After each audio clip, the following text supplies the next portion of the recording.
শহুরে সংস্কৃতিতে নবান্নের ঢেউ লাগে না সেভাবে, কিন্তু গ্রামে এই আনন্দে অভ্যস্ত যারা, নতুন ফসল উঠলে অস্থির হয়ে ওঠে সেসব মানুষ।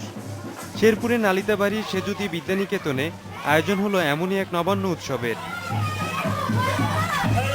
রোববার শিক্ষার্থী, শিক্ষক, অভিভাবক ও এলাকাবাসীদের নিয়ে বিদ্যালয় প্রাঙ্গণে আয়োজন করা হয় এই উৎসব। কোনো কর্মকর্তা নয়, উৎসবের উদ্বোধন করেন কৃষক সৈয়দ আলী। আবহমান বাঙালির বিভিন্ন অনুষঙ্গ নিয়ে শিশুদের একটি বর্ণাঢ্য শোভাযাত্রাও বের হয়। পুরো আয়োজনে দারুণ খুশি শিশুরা। এর আগে আমরা কোনোদিন নবান্ন উৎসব দেখিনি, আজ দেখলাম অনেক সুন্দর।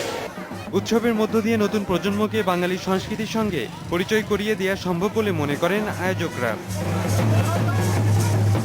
নবান্নের আনন্দে বাঙালির প্রাণের সব গান না হলে কি চলে, তাই জারি সারি বাউল, ভাটিয়ালি গানের আসর বসে আয়োজনে।